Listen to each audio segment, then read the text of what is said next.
I do want to share this one more time. People are just joining us in right now.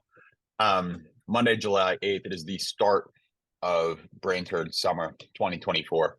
And it's 10 a.m. We're here for our med student Q&A. And this is a double session. I think you guys are doing another one next Monday as well, right? Yeah. Which is amazing. And so let me introduce you both. So Brianna, Donnelly, Jared, Bassett are students at the Zucker School of Medicine. They are medical students.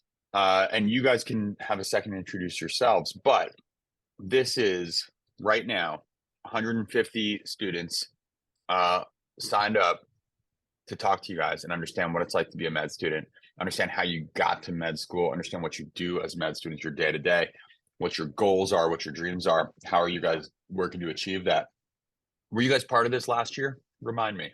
No. This is our first No, year. this is your first time. First So time. last year we had a bunch of students as well, and they did an amazing job. It's always extremely well received. I'm so happy you guys are here because you guys are much closer to this than I am at this point and can give really valuable insight. So why don't you guys introduce yourselves, Brianna, Jared? I'm gonna step off, let you guys really own this. You can be as honest as you want, and enjoy, because this, like I said, is the future of education. Being able to interact and engage with so many different people, so many different walks, it's going to make you guys better. So thanks for being a part of it, and to all the BRAINterns, enjoy. Thank you. Thank you, Dr. D'Amico. All right. Hi, everyone.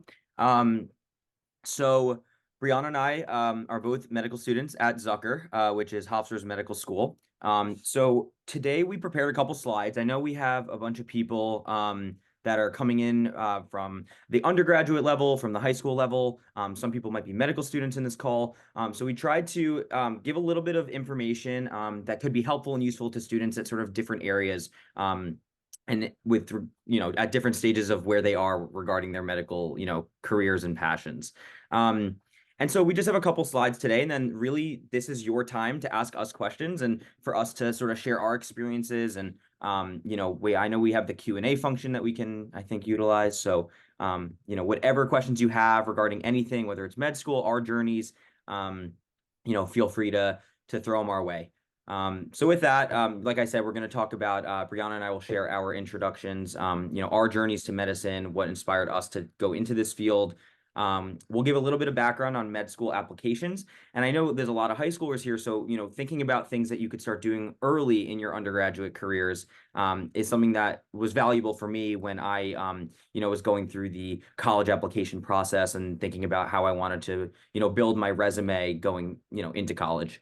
And then Brianna will definitely be going into some non-traditional admissions programs, other ways that you can get into the medical field that, don't necessarily involve the standard 4-year medical, track that people do. And then we'll sort of wrap it up by talking about our experiences as medical students at Zucker, and simultaneously working with the Department of Neurosurgery, like Dr. D'Amico.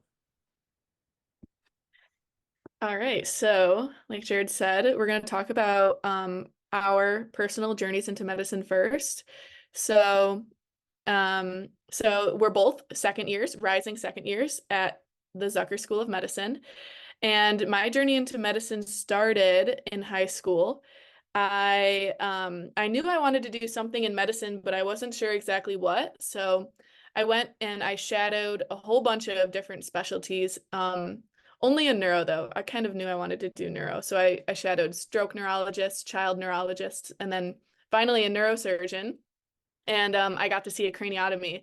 And after that, I pretty much knew what I wanted to do right in high school. So what I did is I applied to some programs. They're called 4+4 BSMD programs or 3+4 BSMD programs. And basically what it is it's for kids in high school who already know that they're not going to change their mind in college, that they want to do medicine. And you don't have to reapply to medical school when you're in college, which I'm sure you all know is nice because medical school applications are expensive, traveling for interviews, everything very expensive, very stressful. So I applied to a whole bunch of programs and eventually I decided on Hofstra's 4+4. So I went to Hofstra for my undergrad, and I'll talk about like the requirements later on, but we had the option to graduate early in my year. I don't think they allow that anymore, which I can talk more about if you guys are interested later. But so I graduated in 2.5 years instead of 4, so that I could go to Buffalo for 1.5 years and do neurosurgery research. And actually the connection was made for me to Buffalo because I shadowed Dr. Langer in college, and he did his fellowship at Buffalo. So he emailed the department heads in Buffalo and got me set up there, which was really nice. And so I spent 1.5 years in Buffalo doing research full time. And that was a really good experience for me. Completely changed my trajectory, I think, and really solidified that I want to do neurosurgery. And then I started again this fall at the Zucker School of Medicine, where I met Jared. Awesome.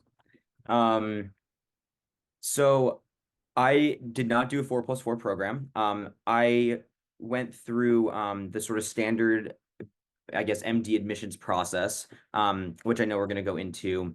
But so I guess a little bit of background about myself. I'm originally from Westchester, New York.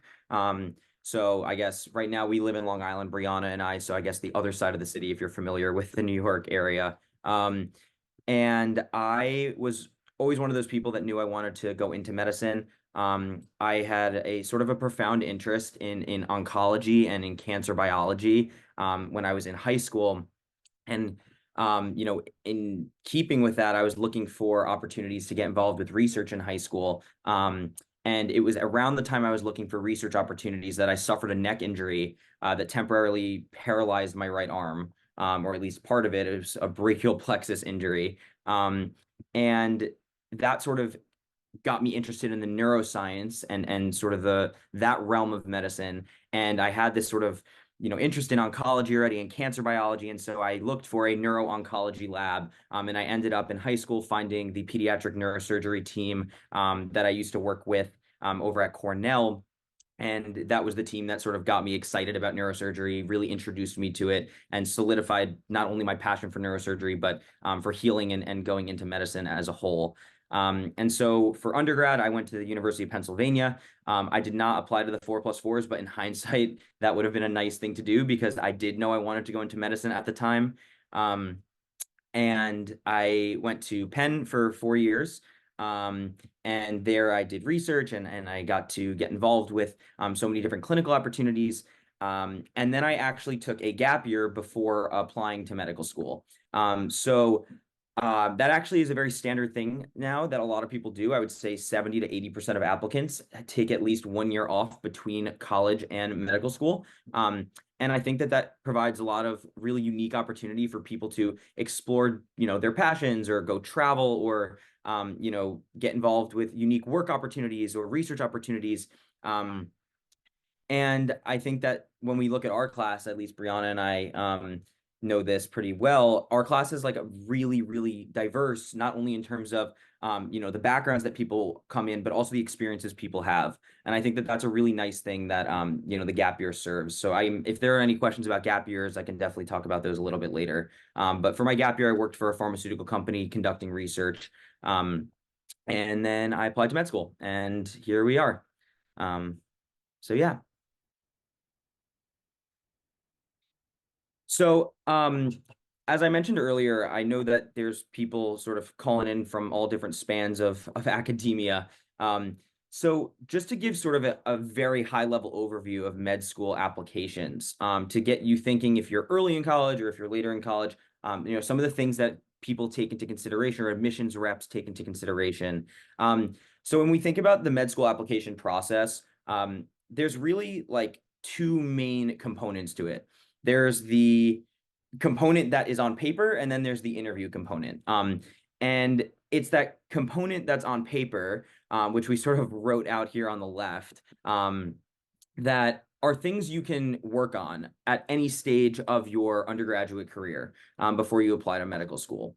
So, things like, your GPA, your MCAT, which is a standardized test, your personal statement, letters of rec, those are things that sort of you'll develop over your 4 years in college. But it's really the activity section, those clinical experiences, your research experiences, getting involved with extracurricular activities, those are things you can really start doing right off the bat if you know you're interested in medicine. And I know Brianna was involved in many different organizations. I got involved in a bunch of stuff when I was in college as well. But that's the sort of stuff that medical school admissions counselors love to see. They want to see that you are, engaging patients and understand sort of the commitment that there is to become a caregiver and a provider. And so, not only shadowing, but also volunteering at hospitals and volunteering at outpatient clinics and getting a sense of what it's actually like to interact with patients. EMT work, I know a lot of our friends were EMTs.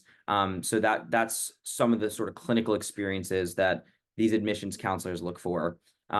Research is another great way that, people can bolster their application and simultaneously get involved with, producing knowledge. I know I loved getting involved with research. I'm still involved with research. It's very cool to be an expert in something that very few people in the world are an expert in as you're synthesizing knowledge. So I think that that's another great way that you can get involved, in college, when you're thinking about your medical school application and your journey to medicine.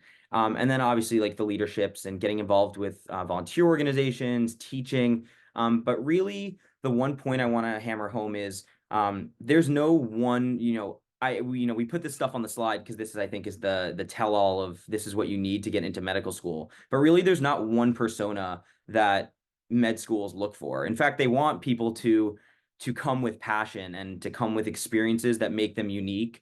And so if there is an organization or, a club or some activity you're super passionate about, then you should absolutely do it. And you should prioritize that, because I think at the end of the day, like while these are things that admissions counselors are looking for, they're also looking to see what makes you you. And I think that that is something to always remember too, as you're sort of going through your undergraduate years and thinking about why you want to go into medicine.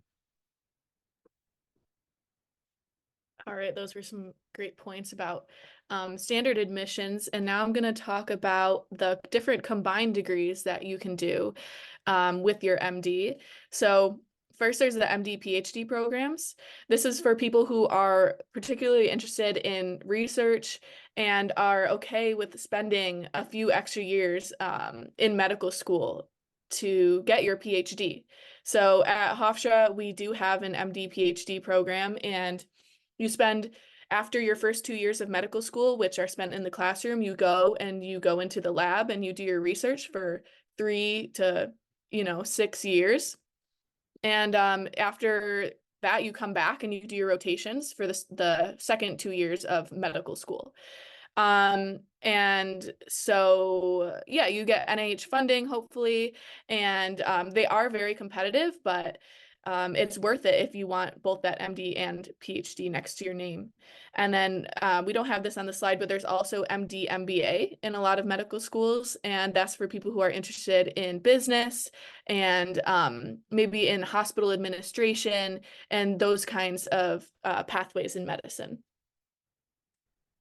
So I'll talk about the 4+4s a little bit more, since that's what I was in. The picture is my 4+4 class from Hofstra when we first met each other when we were 18. And now we're all in medical school. So these programs are between 6 and 8 years. My program is 8 years. And you spend the first 2 to 4 years completing your undergraduate coursework at the medical school or at the undergraduate college. And then you go straight on to the medical school without applying, without re-interviewing. So that's really nice because you don't have to think about that. A lot of programs also don't require the MCAT, which is huge. My program did require the MCAT, and we had to get above the 80th percentile on the first try. So that is something to consider when you're applying to these programs, is whether they do require the MCAT. However, in my year, everyone passed the MCAT. Everyone passed the GPA requirement, which is a 3.6. So it's not like they're trying to make you fail. It's just they're trying to make sure you're prepared for medical school. So usually the admissions requirement, this is for kids who are still in high school, just saying who this is applicable to. But so you need a 3.8 to 4 usually on a GPA scale out of 4, but I know that the GPA scales are kind of all over the place, so take that with a grain of salt. And then for SAT, you're probably going to want at least a 1400. I know for Hofstra, it's a 1410 that you need, 1410 and up, or an ACT 32 and up. And for extracurricular activities, this is really what's going to make you stand out because hundreds of kids apply to these programs. So you really need something that the interviewers are going to remember you by. So whether it's research that you did or, any hobby, I know so for me specifically, I did research with EEG, in high school, which, we could talk more about if you want, but, and then I got it published in a Young Scientist journal. So and it's not like a very professional medical journal, but it was something that I could show the interviewers that said hey, I'm seriously interested in this, and I'm not gonna become disinterested, in the 4 years during college. But I know that other people had very different things that made them stand out. Like we had one professional ice skater in the year below me, and just anything that can make you stand out in an interview. For me, a couple tips were that essays were crucial. In the essays that I spent more time on, days and days and days and days, those are the ones I got interviews on. So you might be thinking essays, maybe not the most important thing, but I think they really are crucial for these 4+4s because there are so many kids applying. When you go into the interviews, make sure you have a list of questions written down. And the interviewers, they love to talk about their journey into medicine and advice they have for you. So having those interview questions prepared is going to make you look a lot better in their eyes. And lastly, I would say if your interview's in person, I would sit in the parking lot and I would write thank you notes to your interviewers, and then I would go back in the school and give it to them. That's what I did for my interviews, and I think I think it goes a long way. So for Hofstra specifically, I guess it's a 3.7 now. For us, it was a 3.6 out of 4 you have to maintain to stay in the program. You have to be in the top 10% of your graduating class. You have to have at least a 1410 or a 32, and you have to complete the Casper by January. So if you're a rising senior, you'd have to do it, by January of this year. And the Casper is like a ethics exam that tests whether you can respond appropriately in difficult situations. It's kind of a interesting exam we can talk about if you have questions. But just quickly, other 4+4 programs for high schoolers, if you're interested, there's Brown's program, which has 3 to 4% acceptance rate. Northwestern, also pretty low acceptance rate. And then there's Rice, Boston University, and University of Pittsburgh.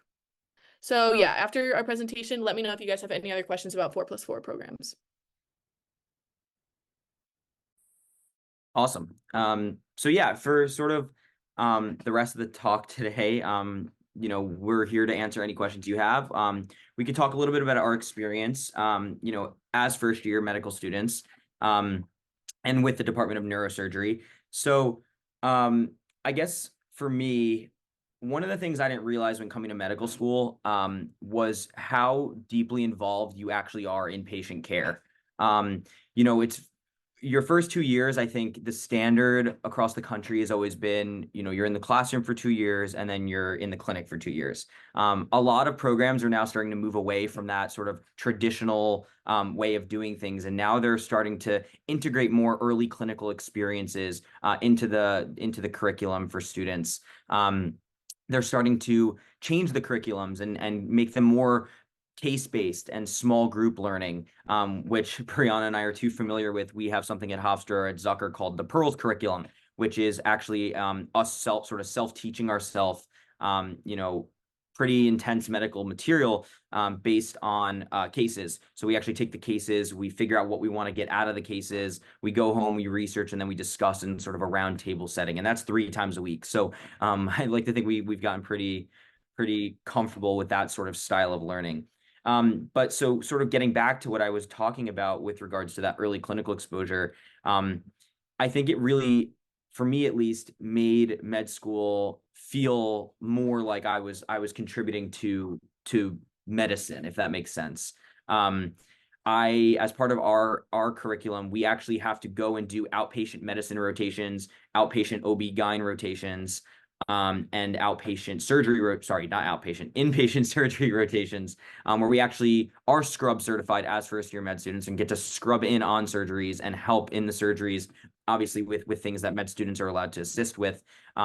But it's a really unique opportunity to be able to do that as a first-year student, and to actually be involved in patient care and taking a full history and doing a full physical exam.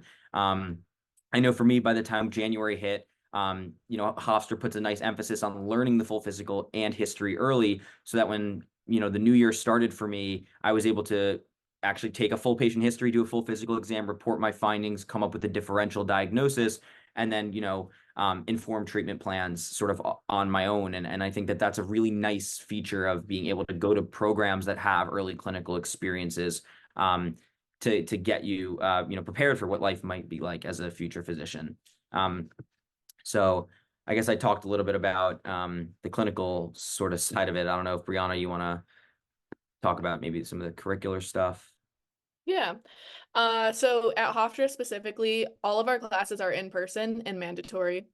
That is very different from other medical schools. Some other medical schools are almost completely virtual. And so at first, it might seem annoying that you have to go in every day, but I think that it is awesome because all 100 people in our class you get really close with. So you have 100 new friends by the end of the year, and that's really unique. And so I really enjoyed going in every day to see my friends and to see the professors and to have a community environment within the school. I would say that if you want to go to a completely virtual school, just take a look at the exam schedule as well. For us, our exams are 4 times a year, which is, pretty much nothing. And they're also pass fail. So you have to, consider everything, whether you want to be in person, whether you want a pass fail curriculum, which you probably do, and whether you like exams every week or every 2 weeks, or if you want it 4 times a year, like we have it. So just all things to consider when you're choosing a medical school. Yeah, I think one of the things that was said to me and when I was applying to medical school was this notion of drinking from a fire hose. And I know that there was a question that came up in the Q&A, I believe, about sort of just the academic experience in medical school, and how it compares to undergrad and things like that. And so one of the things that's really nice, at least at Hofstra, that Brianna mentioned, is we are a pass-fail curriculum for the first 2 years. I know there was actually a Q&A question that we saw come in about whether it's for all 4 years. At Hofstra, it is just for the first 2 years. For our clinical rotations, we do get graded on a pass, what is it, a high pass honors, I think it's honors, high pass, pass, fail, is the way they grade it. But supposedly that's something that might be going away. And a lot of schools are starting to do away with, the graded sort of schematics that currently exist for clinical years. So in terms of, that idea of drinking from a fire hose, I think there's a lot of material that you cover in a very short amount of time. And I think one of the things that I had to wrestle with was being comfortable not knowing everything, and being comfortable going into an exam, like knowing it, not just enough to pass, but like being okay with the fact that you worked hard and you tried to process as much as you can. There is a lot of memorization involved in medicine, but what I really love about our school is there's a real emphasis on understanding. And a lot of times, like, it just makes for a much, I guess, better experience when you're taking exams. If you have a good understanding of the material, you can sort of rationalize through a lot of the I guess, exam questions, so to speak. But med school is a lot of fun. There's a lot of material you're going to cover in a very short period of time. But it is definitely the best decision I ever made. So I'm very happy I'm here. Yeah, I totally agree. So I guess we can go through questions. I don't know if you want to, we can stop the slides maybe. Yeah. Interns, if y'all want to go ahead and put in questions in the Q&A. There are a couple already that I have been noticing. One question talks or asked about the EMT license, and if y'all could talk about that and if you had to do that, because I feel like that's pretty unique-ish with Zucker, right? Yeah. Go ahead, Brianna. Go ahead. Okay. So our first 10 weeks of medical school are EMT training that is kind of intertwined within our first block. So everyone in the class has to be EMT trained in the first 10 weeks. It's a lot of classroom work, but then also you have to do 2 12-hour shifts on an ambulance during the time to get certified. The EMTs and paramedics that you're with, they're not going to be like expecting you to know things. They're just going to be showing you how to be an EMT and what their kind of day-to-day is like. So it's no stress. Like you're not going to be deciding what drugs to give or doing CPR on your own or something. So yeah, I thought it was a lot of fun. And we even do this thing called Mass Casualty Day, which maybe Jared could talk about a little bit. Yeah, we had a day on our last day of our first block. We went to, I believe, Nassau County Fire Department, their training facility, where they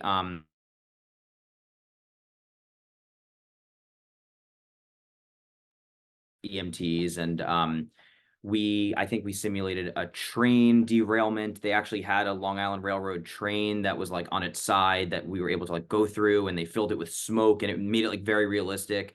They had actors that would like put like fake blood on themselves, and that was a cool experience. I know there was like a bus bombing scenario. I don't remember what else, like a poison scenario. There were a lot of realistic mass casualty incident scenarios that were there to really make us well equipped as EMTs. And it's a great, cool, unique thing that we have under our belts. And physicians love it. Like in Northwell Health, they love the fact that we're, BLS certified. And, a lot of these attendings that I've been able to rotate with on the floors have said they've appreciated the fact that we're certified. So, yeah, let's see. Yeah, another question is if y'all could share what your day-to-day looks like as a med student. Yeah, so I can go first. I live like 5 minutes from the school in a house with a bunch of other med students. I know Jared also lives with a bunch of other med students. A lot of people in the class do that, where there's houses just full of med students. And so our classes start at 8. We go in, and on Monday, Wednesday, Fridays, we do pearls, like Jared was talking about, which is small group learning, where we have a case, we read it, and then we talk about different aspects of the case together with a faculty member in the room. And then usually from 10 to 12, we have classes in the big lecture hall with all 100 of us. And after 12, we're typically done. And you can go study or go do some clinical learning, like with your preceptors. Yep. Yeah, I think you summed it up pretty well. I think it's very nice. We have the mandatory classes that Brianna talked about. And I think in terms of like what your mandatory day-to-day schedule it's really just for us at least 8 a.m. until like noon, or 8 a.m. till 1 p.m. And the rest of the day is yours. So I usually will wake up at like, I don't know, 7, go to school. I'm there by 7:45, do my classes, leave, study a little bit. I think that's one of the things too that you'll realize in college and in medical school is like everyone has different study patterns. My one piece of advice to everyone is like, don't get bogged down by like what other people are doing, and don't like worry about how other people study. I'm sure a lot of you might have heard of this device called Anki, or it's like this study tool that people use called Anki. It's like a flashcard thing. People love it. People swear by it. I'll never use it again. It's like the worst thing ever for me. And so that's just one of the things that I would say. So my day-to-day going off of that, for me, I'm a procrastinator at heart. Don't do that. But like I'll go to the gym after class, or I'll hang out. And then as exams start approaching, I'll start to really, study a lot more after class and things like that. But Yeah, I think everyone can come up with their own schedule that works best for them. I know people who study every single day, and I know people who, don't. So it really depends on what your your study habits are like. Honestly, there's a lot more free time than you would think in medical school. Like I have a lot more free time now than I did in undergrad. Um, so medical school can be fun. Yeah, there's definitely a couple of questions about that, like study tips. I know Jared, you talked a little bit about that. I don't know if there's like specific methods that you want to share that like for you worked, and same with Brianna. But also talking about the balance with work, with the workload, with family, with rest, and like what that balance looks like. Yeah. So I guess to tackle the first question first, I guess for me, the way I study is I like to I make study guides. I love like retyping notes, like re-handwriting notes. And the actual act of me making those study guides is how I study. Like I will very infrequently go back to the study guide. I think it's just like going through it and like actively thinking about it. I do a lot of practice questions. I think one of the things that is nice about medical school is it is so collaborative, especially in a pass-fail curriculum. So a lot of times it will just be, me sitting with a couple students in one of our pearls rooms and, talking through cases or talking through the material and drawing things out on the whiteboards or on the tables. And so that for me works the best. I need to be actively engaged in it. But I know I have friends who swear by Anki and or Sketchy. That's another thing where you like helps memorize material through like a vignette of like a storyline. I don't know. But there's a lot of really great resources out there, which we can talk about too if people are interested in that. I don't know where people currently are in terms of academic, where you are, like high school, college, but there's a lot of really great resources and third-party resources that people use as well, that I use as well. Yeah, I don't have much to add. I also don't use Anki, but I usually watch Boards and Beyond videos, which uh our class council uploaded for us for free, like on a drive, which is really nice. So I usually watch those, and then I just use the slides from our professors to study. But I'm gonna try Anki this year because I found that it's easy to procrastinate when you don't do Anki. So I'm gonna try to change that this year. Yes. And then the second question was like work-life balance, right? Yes. And then they also, if y'all could add in, they were wondering if y'all also work part-time in addition to being a med student. Yeah. So I tutor on the side, just to like put some extra cash in my pocket. You are an EMT also, like once you finish your first 10 weeks. So if you want to continue like making money as an EMT, like you can. There are people who do that. There's people who teach the EMT curricula, which is very cool. But I don't have like a full-time job or anything like that. Med school is a full-time job. You're gonna treat it like a 9 to 5, or you should treat it like a 9 to 5. But there's definitely enough free time for you to like do work if you need to do work, or work, a job. That's definitely something that people take advantage of if they want to. In terms of work-life balance, I think sort of going off that, you do have a ton of time, not a ton, but you do have time in med school. I think one of the things I really appreciated about coming to med school is this is the first time in my life I've been surrounded by 99 other people who are like all on the same schedule, all interested with the same, at least general passion. And so it makes it like very easy to have like camaraderie with people and find friends and belonging. And I think that that's been a really nice thing for me. And so, I'm able to, in my free time, hang out with my med school friends, or I go to the city and hang out with some of my college friends that live in Manhattan. So I think that there's like plenty of time. And the work-life balance has been pretty good. Obviously, when exams come around, it gets a little stressful, but that's regardless of where you go to school, I guess.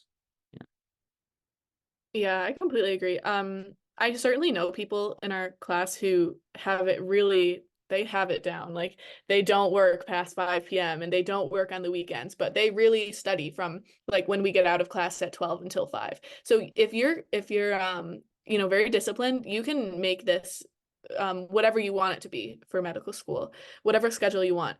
And what else was I gonna add? No, I think that's it. Oh yeah, part-time job.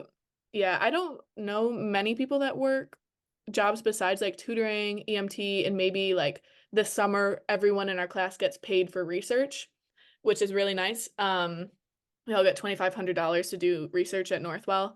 So yeah, I think you could though. I think you could if you were disciplined enough. Yeah, of course. Speaking of research, a lot of people are kind of asking questions about how you got those opportunities, like tips that you have, just stuff around surrounding how you can gain those types of opportunities. Yeah. So I think it depends on where you're, I guess it really depends on where you are, if you're in high school, college, or medical school. I think the principles are still the same. I think for me, the way I got my first opportunity was cold call emailing. I read through papers online. I found people I was interested in working with, and I just shot them an email and said, "Hey, I'm interested in your lab for XYZ reasons, and I'd love to come work with you, or at least talk to you on the phone." I think is the first thing you should do. I think. And that was the way I approached it. I said, I'm interested in, I'd love to learn more about your career and understand what it sort of takes to get to where, you are. And so that sort of opens the door to having those conversations and getting involved with research. There are formal programs I know that exist in academic sort of medical centers. There are programs that exist at pharmaceutical companies called like apprenticeships or internships that exist that are oftentimes paid for high school students and definitely for college students. So those things are like you can find those online. I know for me, I got involved with my lab at Penn by emailing and getting involved with a PI that I was interested in working with. And then in the summers, I interned for the pharmaceutical company I eventually ended up working full time at. And that was a really nice experience doing that. So, that's something you can look up online, like for paid internship opportunities and research. But definitely emailing people and trying to build a network and talking to people, I think, is the best way to get involved with research. Yeah, I agree. And also talking to people who are older than you, like a few years ahead of you, they often know about programs and like other things as well, scholarships that you would have never found out about unless it was by word of mouth. So yeah, talk to those who are older than you, but yeah, cold calling or cold emailing. Like I said, the research position I got was because Dr. Langer did his fellowship in Buffalo. So it's all about connections, really. Just try to shadow someone that you're interested in their field and ask if they know anyone that you could do research with. The other thing I'll mention, because I don't think this was, for me at least, I didn't know this until almost honestly until I almost came to med school, that there are different types of research and different ways to get involved with it. You definitely do not need to be like using pipettes and working with mice in a lab to be like contributing to medical research. I know Brianna and I both do clinical research now, so that's like going through patient records and looking at procedure outcomes and things like that. So clinical research is a whole ball game in and of itself of like actually doing clinical trials or and I know Lenox Hill has a lot of that going on. That's definitely one area that I wish I knew when I was getting involved with research, because I did get not stuck. I actually enjoyed being in a wet lab, but that there are other ways to do research. And speaking to those who are interested in medicine, like you do not have to do research like in a specific medical area. You can do like, I don't know, philosophy research or whatever it is that you want to do. I think like the act of actually getting involved in synthesizing new knowledge is what schools are looking for and seeing that you're passionate about. Yeah. Yeah, for sure. Thank you. Yeah, so just being proactive, doing your cold emailing, cold calls, looking on the internet, and just trying to see if there's any opportunities out there. So one question that people are having are how are students supported academically? For example, what happens if you fail or don't pass step one the first time? So I don't know if y'all want to talk about what that looks like at Hofstra. Yeah, for us, for failing classes, it is pass fail, but there's three like levels. It's pass with recommendations, and then fail. So pass with recommendations is like you were kind of close to failing, but they're giving you a warning basically this time. and then fail, you have a chance to retake it over the summer. You don't have to retake the course. You just have to retake the test that you failed. You retake it. And then I think if you fail it again, Jared, correct me if I'm wrong, but you have to redo that course again next year. I think so. Yeah. So they're not gonna, it's like you're not gonna get kicked out of medical school unless, you know, you have a lot of opportunities to fail before you're like kicked out of medical school. For step one, I think you can definitely retake it. We haven't taken step one yet. I haven't even started studying, actually. I don't know if Jared knows more about this than me, but I think if you fail it, you can retake it. It is dangerous, of course, because if you fail it, I think it stays on your record. That's what I heard. And it's kind of hard to get into super competitive specialties like neurosurgery if you have that fail on your record. But so it is important to take it seriously the first time, even though it is pass fail now. Yeah. Another question is, what is expected by a medical student during their first medical shadowing? So I guess maybe just tips on what y'all have about shadowing. Yeah. So if you, I think it depends where you are again. If you're in high school, like when I shadowed in high school, like I had no expectations. I was there to learn and just be a sponge and absorb. And honestly, when I shadow now and I hang out with, some of the neurosurgery team, I'm still a sponge and I'm still, absorbing. Granted, in medical school, you can actually be a little bit more hands-on with things, but I don't think there's much. I think what you should really do is ask questions and be curious, and I think those are the most important things. And meet the physicians, and if able, like talk to the patients, get to hear their stories. I think those are the things that I would recommend doing if you're looking to shadow. But yeah, I think that's about it. I don't know if Brianna has anything else to add. No, I totally agree. If you're in high school or college, you're not going to be like doing anything probably when you're shadowing. But once you get to medical school, they'll let you do the history, the physical, the neuro exam, maybe help set up in the OR. So it's just levels. If you're in high school and college, just learn. Yeah, for sure. Just make sure that y'all are asking questions and having a positive attitude, because that goes a long way of making that connection. What other opportunities have you guys done? Or I guess clinical opportunities besides the EMT certification, if y'all have any. Like in med school, I'm assuming. I guess just in general. We have ICE. Yeah. Oh, sorry. No, go ahead, Brianna. It's so in our medical school, it's called Initial Clinical Experience, ICE. And basically we get assigned a few preceptors our first year, one for medicine, one for OB-GYN, and one for surgery. And you have a certain number of sessions that you have to go into the office and spend time with them. And we have the most sessions for your medicine ICE. I think you have to do like 20 over the year. So that's how our medical school does it. And it's very hands-on. I think I mentioned it earlier. Like when you do your OB-GYN rotation, like you actually have to go and be involved in delivery. Like that's really cool. Not a lot of people could say they did that their first year of med school. So actually being there was a really cool and unique experience. So, yeah. Yeah, it's a really cool opportunity. Didn't know that they had that. So another question is, what is your favorite and worst class that you've taken in medical school? I love the cancer biology stuff, so I would say the heme onc, sort of hematology oncology unit that was in our second course. We called it BI, or biologic imperative. That was probably my favorite. And my least favorite was definitely metabolism. Like the GI track, just like how you break down food. I feel like you learn that in high school a little bit. You learn it in college a little bit. You do biochem in college, definitely for med school. And then you do it again in med school. You can only learn glycolysis like so many times before it's just like, I don't want to learn glycolysis anymore.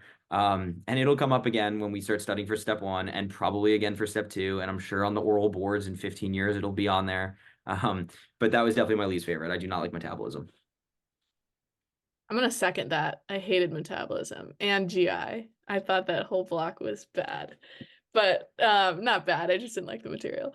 But I also liked the hemonc stuff, but this is probably a hot take, but I really liked renal. I think it was probably because our renal professor was just incredible. But I don't know. I thought that was also a good topic. Yeah. And yeah.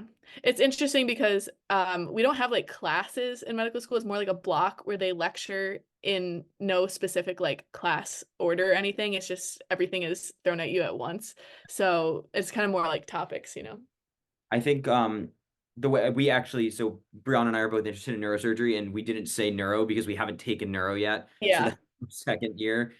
So neuro, psych, MSK.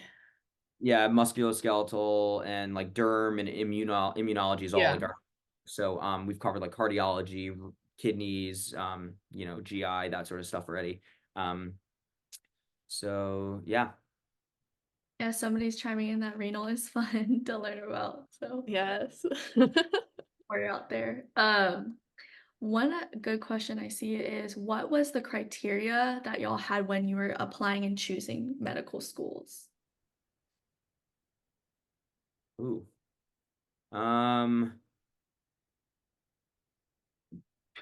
What was the criteria? I think for me, I started with schools that I think when you're applying to med school, you have to be realistic with where your stats are. It's unfortunate that there is a little bit of a numbers game to med school admissions.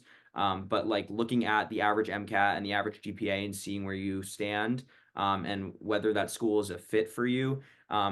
Because I think for these schools, like you don't need to have like a 528 like perfect score MCAT, but a lot of these schools might have like a check box, like do you have a minimum sort of score?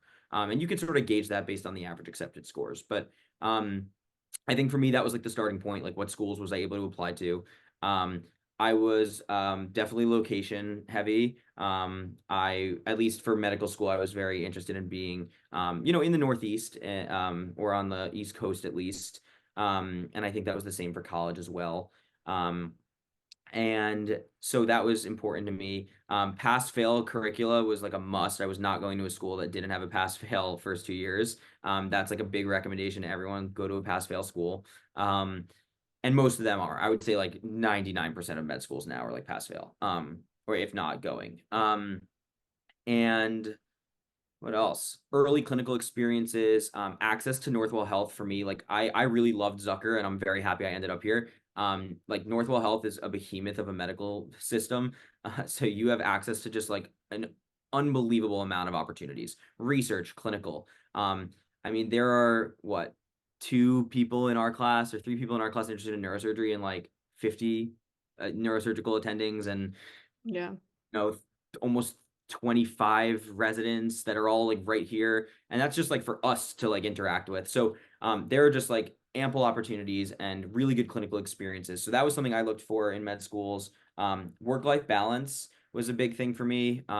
When I visited some schools and like talked to friends at other schools, a lot of times your undergraduate institution could put you in touch with previous years, like students who went to those schools, and like hearing people talk was like honestly a good indicator for me. Were people happy or were people like miserable?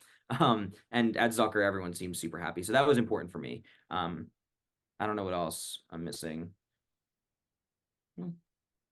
Um, yeah, no, I completely agree. I mean, my situation was different, of course, because I was considering both my college and med school that I'd be going to. So location was huge because I'm from Rochester, so going down to Long Island near New York City seemed very exciting to me. And no, yeah, I agree with everything Jared said. Shifting gears a little bit, there's a lot of questions about MCAT prep recommendations. I don't know if there's like resources that you guys really enjoyed when y'all were studying for the MCAT, or if y'all have any tips. The way I did it, sorry, Jared, you want to go? Go. Okay. The way I did it, I studied over 5 months. I also was working full time during it. So that's why I took 5 months. I know some people do like 3 months if they do full time. But I didn't do any of the courses because I didn't want to spend like several thousands of dollars. And I did UWorld, and then I did all of the official resources that are on, what's it called? I don't remember anymore. Yeah, I did all the official resources on there twice because if you read Reddit, they kind of like tell you what to do for MCAT, but that's what I was reading on Reddit was that they take questions and like passages from the official AMC like tests, especially I think there's one called like the problem bank or problem set or something that I know I saw passages from that problem set on my exam. So yeah, for me, it was UWorld and those exams. Yeah. I self-studied over like a 4-month period of time. I didn't do a course. The courses are very expensive. I had friends who did them and loved them, and I also had friends who did them and thought it was a colossal waste of time. So it really depends on where you stand. And those are like all those course companies like Kaplan and Princeton Review or something like that. So those exist if that's something you want. Yeah, I used UWorld. UWorld was like my best friend. The AAMC resources is a must. I think they recommend when you're studying for the MCAT, at least like leading up to the exam, you should try and aim to like take an exam, like a practice full length, sit through the whole 8 hours, like treat it like a real test, like a couple times before you're going for the real thing. Just to like get your stamina up and like really see where you're at. Another big piece of advice, like when you take a practice test, review the practice test, and it's going to take time to review it. But that's like really important to actually like see where you went wrong. Half the game is content, but like honestly, half the game is also just learning how to take these tests and just like enduring through it. So practice. But yeah, I would say UWorld and the AAMC resources were the two big ones. Also like Student Doctor Network is like a safer Reddit, I guess. It's like the same thing as Reddit, but it's just more doctor talk and med student talk. It's gonna be your best friend and your like biggest enemy too, because people just like talk about, the admissions process on there, which can get stressful, so stay off it for that. But there's also some great like, I guess threads on there where you can like see what people say about what they did to study for the MCAT. But also do what works for you, I would say, more than anything. Anki, people use Anki. You can download some of those decks online, So Also, like if you're particularly anxious, like I was super scared for the exam because I had one try to get the 80th percentile or else I would be kicked out of my program. And so I did a lot of things to help like calm my nerves for that day. I went to the test site the day before so I could see where I was going exactly. And then also read a lot about the timing of the exam because you only get a certain amount of time for breaks, and then once you get in line, you also like you're in line, like you're taking the exam. So this is like something maybe, I don't know, kind of random and niche, but like once you're in line, you could be in line for like 30 minutes. So if you have to go to the bathroom, go to the bathroom like right before you get in line. Because I had to go to the bathroom really bad during the first section. So I don't know, just something to think about. Yeah, and if you sit for the exam, take your breaks. I didn't take like I practiced taking my breaks, and on the real thing, I was just like, I'm in the swing of it. I want to just get out of here and do it. And then by the time I got to the last section, I was like very burnt out, and couldn't even read. So, be careful. Take your breaks. Yes, thank you. So for our last question, I wanted to ask what your advice would be for any students who want to go into medical school, or they just are about to go into medical school.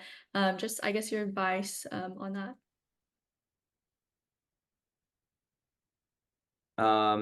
Yeah, I would say, if you're interested in medicine, like definitely take time to like explore those interests like before you decide to apply to med school. I think like the admissions reps are looking for that anyway, but shadowing, volunteering, talking to patients, really make sure that you're like interested in this sort of line, because it's a long haul, and you have med school and then you have residencies and you might have fellowships after, and sort of figuring out for yourself if that's the career path for you, especially in the undergraduate level, is really important. And so I would definitely recommend that, because you do not want to come to med school and like not enjoy it. Med school is awesome if you want it to be. So I think that's a big piece of advice. My second one is like, or I guess the other two I was thinking was like, stay true to yourself, like enjoy your hobbies, like don't give up on your hobbies. Like hobbies are very important. Like make time for yourself, like take care of yourself. Mental health is important. I think physical health is also important. So, you know, making sure, you know, you don't lose touch with like yourself, as you're, you know, going through, you know, the med school, either application process or actual entering med school, like making sure to just take care of yourself and yeah.